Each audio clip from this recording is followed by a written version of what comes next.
వేదికలన్నీ అబద్ధాలే అని ప్రసన్న గారు అంటుంటారు.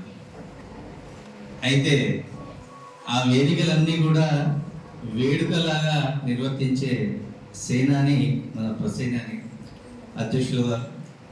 అందరికీ నమస్కారం. ఒక గొప్ప సభను మనం అందరం వీక్షించాం.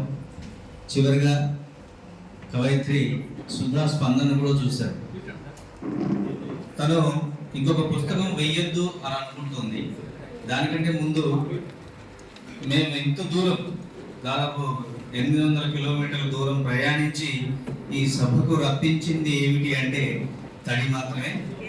తడి అంటే మానవ సంబంధాలు, బండబారిపోతున్న మనుషుల్లో తడి ఇంకా అలాగే ఉండాలని కోరుకునే సుధా ఇంతమందిని మాతో సహా ఇక్కడికి రప్పించిందని మేము భావిస్తున్నాం.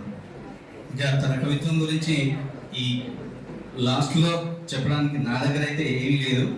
నిజం చెప్పాలంటే ఇది ఒక డబుల్ బొనాంజా సుధాకి. ఎందుకనంటే మేము కూడా చాలామంది అన్నాం, ఇంత పెద్ద పుస్తకం ఎందుకు వేశావు, ఇది 2 పుస్తకాలు అవుతాయి. దాదాపు 200 పేజీల పుస్తకం అది. 100 పేజీలు వేసినా అది ఒక పుస్తకంగా నిలబడుతుంది, అన్ని అవార్డులకి అర్హత పొందుతుంది. తను కావాలనుకుంటే 2 పుస్తకాలు వేయవచ్చు. ఒక 2 పుస్తకాలు వేయాలంటే ఒక కవి జీవితంలో దాదాపు 3 ఏళ్ళు పట్టొచ్చు. నాలాంటి బద్దకిష్టుకు అయితే 5 ఏళ్ళు పట్టొచ్చు.